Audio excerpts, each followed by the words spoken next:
ప్రార్థన శక్తి నాకు కావాలయ్యా.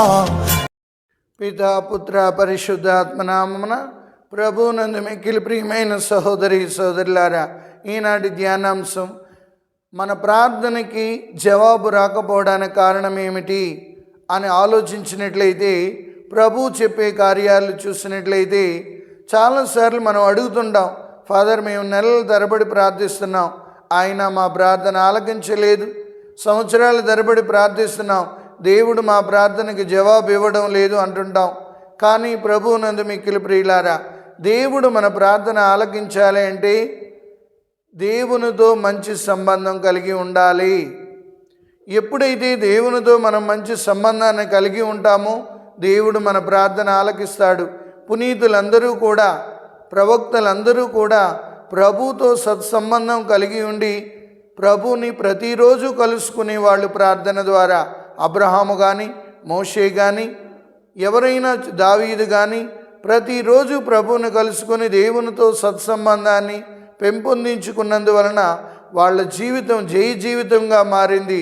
అద్భుత కార్యాలను, ఆశ్చర్య కార్యాలను వాళ్ళ జీవితంలో చూడగలిగారు.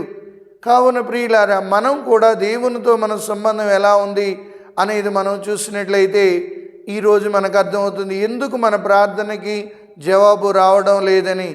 ఇక రెండవది చూసినట్లయితే, నా యందు మీ మాటలు నిలిచి ఉన్నట్లయితే మీరేమి కోరినా నేను ఇస్తాను అంటున్నాడు.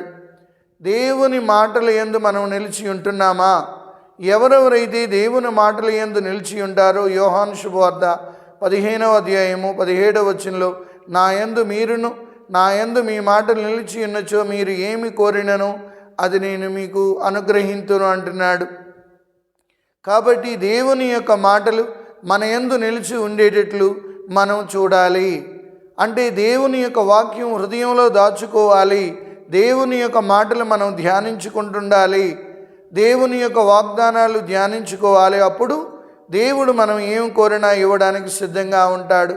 ఇక మూడవది, మీవి దురుద్దేశములొకటి వలన మీ ప్రార్థన నేను ఆలకించలేదు అంటున్నాడు.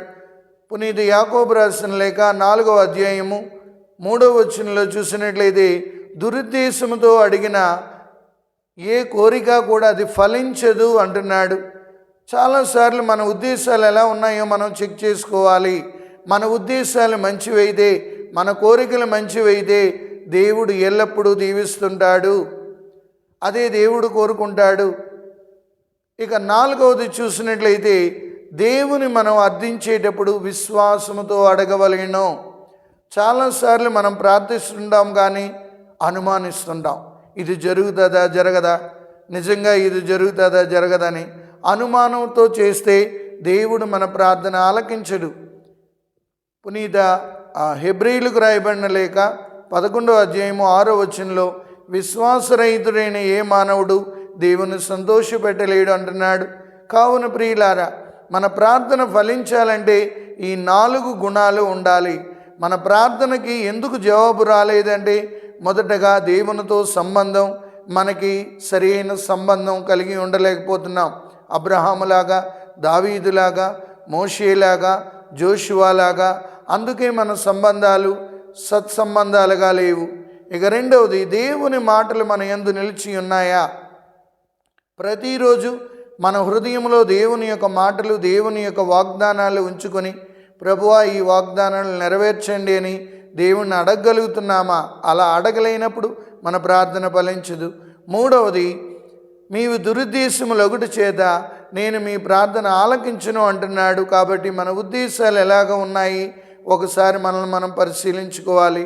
ఇక నాలుగవది, కీర్తన 66 వచనం 18లో, మీ హృదయంలో పాపం ఉన్నప్పుడు నేను మీ ప్రార్థన ఆలకించును అంటున్నాడు. కాబట్టి చాలాసార్లు మనం హృదయంలో పాపము దాచుకొని దేవుని ప్రార్థించినప్పుడు దేవుడు మన మొరను ఆలకించడు. అదే మనం యెషయా గ్రంథం 59వ అధ్యాయము 1-2 వచనాల్లో చూసినట్లయితే ప్రభు అంటున్నాడు, మీరు మీ పాపము వలన నేను నా ముఖాన్ని మరుగు చేసుకుంటున్నాను అంటున్నాడు. కాబట్టి ప్రియులారా, మనం ప్రార్థించినప్పుడు ఎందుకు మన ప్రార్థన ఆలకించబడలేదు అనేది మనల్ని మనం పరిశీలించుకోవాలి. ఎప్పుడైతే మనల్ని మనం పరిశీలించుకుంటామో దేవుని కృప మన మీద ఉంటుంది. 5వది విశ్వాసముతో అడగవలెను. ఈరోజు ప్రార్థన చేస్తున్నాం, కానీ అనుమానం 50 నమ్మకం. అది కాకుండా విశ్వాసముతో దేవుని ఎప్పుడైతే మనం అడుగుతుంటామో తప్పనిసరిగా దేవుడు దాన్ని అనుగ్రహిస్తాడు.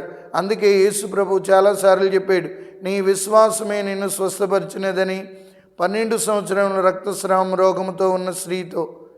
అంతేకాకుండా నీ విశ్వాసమే నిన్ను స్వస్థపరచునని గుడ్డివాడితో ప్రభువు చెప్పి ఉన్నారు. కాబట్టి ఈరోజు మనం ఒకటే అడగాలి, విశ్వాసముతో దేవుని నేను ప్రార్థించగలుగుతున్నానా లేదని చూడాలి. కాబట్టి ఈ 5 విషయాలు మనం గుర్తించుకొని దేవుని ప్రార్థించి మన ప్రార్థనకి జవాబు రావడానికి మనం అనుదినం కృషి చేద్దాం. ప్రభు మిమ్మందరినీ ఆశీర్వదించి కాచి కాపాడునుగాక. ఆమెన్. పితా పుత్ర పవిత్ర ఆత్మనామమున ఆమెన్.